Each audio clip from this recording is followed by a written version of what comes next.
Yes, Dad. Totoo bang natapos na ang prophecy? Magandang tanong yan. Yan, napakagandang tanong. Ang tawag dyan ay cessationism. Cessationism, let's define it first, no? Cessationism is a doctrine that spiritual gifts such as speaking tongues, prophecy, healing cease with apostolic age. Ano ibig sabihin? Ang mga prophecy at mga speaking in tongues, healing, mga katulad na ganito ay nag-stop na. Ang mga taong naniniwala dito ay ginamitan pa nila ng word na tetelestai. Sabi, ibig sabihin, it is finished, so natapos na. Though important ang word na tetelestai, pero mas importante ang Greek word na anastasis. So, ibig sabihin yan, resurrection, nabuhay. So, ibig sabihin, nabuhay siya. So, ang mga taong naniniwala dito sa cessationism ay tinatawag ko self-justification doctrine. Bakit kamo? Kasi since hindi nila nararanasan kung ano ang nangyayari sa Biblia, hindi nila nakikita kung paano kumikilos ang banal na spirito, kaya gumagawa sila ng salita upang sumang-ayon sa kanila ang kanilang tinuturo at pamumuhay at sitwasyon. Kaya nga, ika nga nagtatahilan. Tandaan, kumikilos po ang Diyos sa lahat. Pero ang tanong, nakikita ko ba? Okay. Bakit hindi nararanasan o hindi nakikita? Tatlong bagay lang ang alam ko. Maling pagrespeto sa Diyos at sa salita ng Diyos, maling pananaw sa repentance, sa paghingi ng tawad, maling approach kung paano ituro at aralin ang Biblia. Hindi ko naman sinasabi na tama ako, kasi marami rin ang pagkakamali. Pero ang proof ko lang is kung ano ang nangyayari dito sa Biblia ay nangyayari sa buhay at pati sa simbahan namin. Yan ang nakakatuwa pag nag-aaral kami ng salita ng Diyos. When you justify a certain situation or words that are incorrect, then you put in a Bible verse. Putting a Bible verse to make yourself correct, that is a blasphemy. So hindi po basta-basta tayo naglalagay ng verse sa isang sitwasyon. Kasi pag naglagay ka at mali naman pala yung sitwasyon mo, hindi naman pala karapat dapat sa paningin ng Diyos, nagkasala ka na. Kaya nag-iingat ka pa. Cessationism, pag nanampalataya ka, ibig sabihin, naniwala ka na tumigil na. Pag tumigil na siya, ibig sabihin, parang pinigilan mo na rin ang banal na spirito kumilos sa iyong buhay. Ibig sabihin, hindi na nagiging malawak ang iyong pagmimili, ang iyong pagkaramdam. Para mo na rin pinatay ang iyong pananampalataya. Remember, God is fair.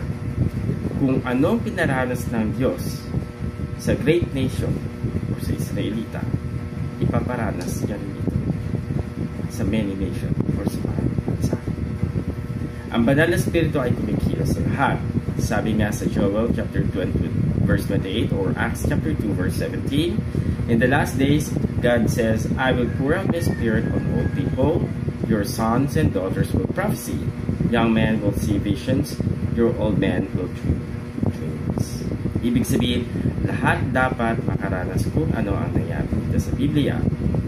Papaliwanag ko sa isang istorya sa Biblia kung paano magturo ang Diyos sa buhay ni Abraham.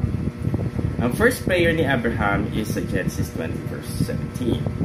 Then Abraham prayed to God and God healed Abimelech, his wife and his female slaves so they could have children again. So ito yung first prayer. Then after that, ang second prayer na banggit dito sa Biblia, after ng kay Abraham, sa buhay nila Abraham, it's yung servant niya na prayed. So, sabi sa Genesis 24 verse 12, then he prayed, the Lord God of my master, make me successful today and show kindness to my master. Yan, na. Pagkatapos kay Isaac na. Sabi dito kay Isaac, Genesis 25 verse 21, Isaac prayed to the Lord and on behalf of his wife, because she was childless, the Lord answered his prayer and his wife Rebecca became pregnant. So, anong ibig sabihin? Tignan niyo po dito.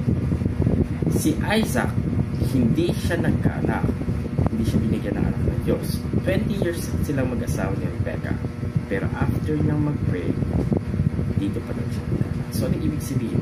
Nagtuturo ang Diyos dito. Pagkatapos ng mga sumunod na kay Isaac, lahat na marunong na manalangin. Ganun din sa buhay ni Abraham, si Isaac, ni Jacob, papunta kay Joseph. So yung kay Joseph, nakapagpaliwanag siya ng dreams. After makapagpaliwanag ng dreams, lahat ng sumusunod sa kanya is nakapagpaliwanag na ng dreams. Dito na natuto yung mga prophets na magkapaliwanag ng dreams. Kaya kung papansin nyo, ang mga propeta, pag sumasagot sila sa hari, sa dreams, ibig sabihin, kung ikaw ay siya nag-aaral ka ng salita ng Diyos, dapat ang unang matutunan din, it's matutong mag-interpret ng dreams. Pero ang tanong, siniseryoso pa natin ito. Okay. Tapos nung namatay ng ating Panginoon Jesus, ang banal na spirito ay kumalat sa lahat ng tao. Kaya maraming tao nakaranas ng visions and dreams. So sa Acts chapter 2, nagkaroon ng speaking of tongues. Okay, tandaan po, ito yung panahon ng Pentecost Festival. So maraming tao dito hindi mananampalataya. So sabi dito, they saw what it seems to be tongues of fire that separated and came to rest on each of them. All of them were filled with the Holy Spirit and began to speak in other tongues as the Spirit enabled them. Yung mga tao dito ay hindi naniniwala kay Kristo. Naniwala lang sila nung pinaliwanag ni Peter ang sitwasyon. Acts chapter 2 verse 14, then Peter stood up with the 11, raised his voice and addressed the crowd, fellow Jews and all of you who live in Jerusalem, let me explain this to you. Listen carefully to what I say. So ibig sabihin, hindi pa nila kasi naiintindihan. After pinaliwanag ni Peter kung anong nangyari sa ating Panginoon Jesus, ganito na nangyari. Acts chapter 2 verse 37 to 38.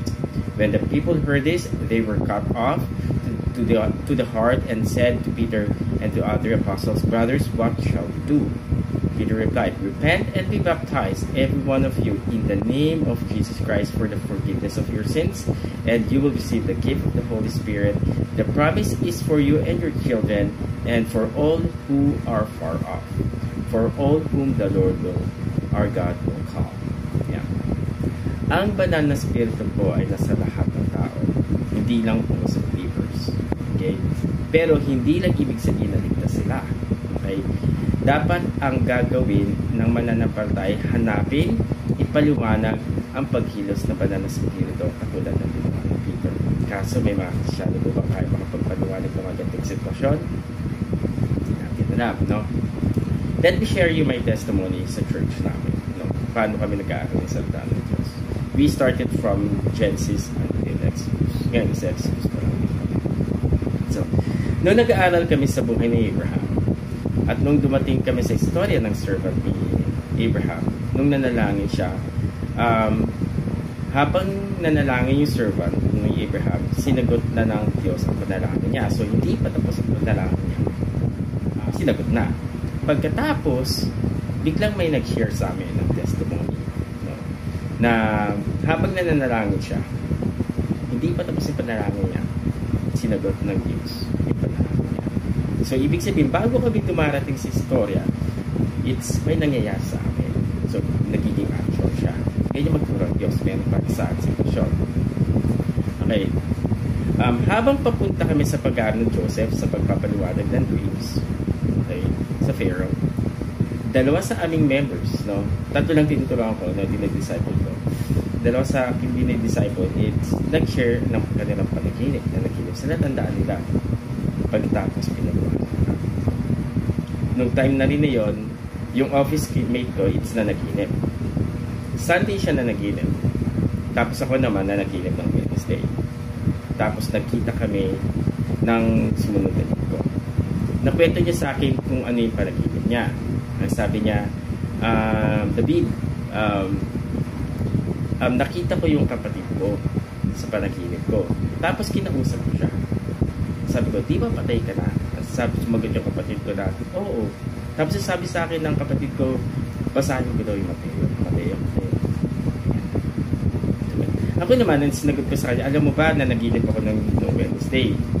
Alam mo, pinakita sa akin doon, it's Matthew 25. Tapos nung binasa ko yung Matthew 25, nagtataka ako, bakit may nakalagay na 250 pounds? Sabi ko, ano connection ng 250 pounds? So sa simula, hindi ko siya naiintindihan. Pero later on, naiintindihan ko ibig sabihin ng Panginoon.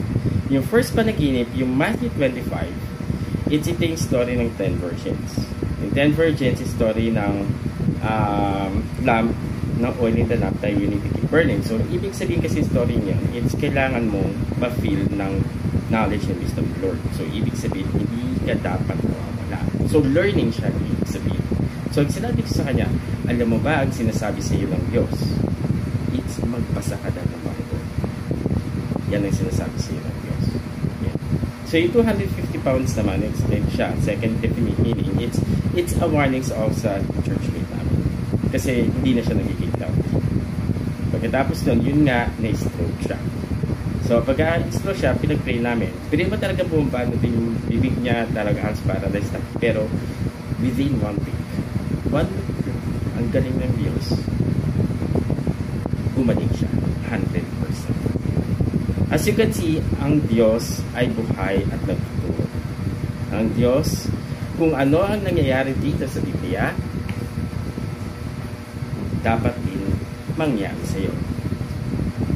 Kung hindi ito nangyayari sa iyo, may problema ka sa iyo pananampalataya sa pag-aaral sa salita ng Diyos. Pero huwag ka mag-alala, isi-share ko sa inyo kung paano kumikilos ang banal na spirito sa ating buhay para makita nyo na buhay din ang Diyos sa inyo.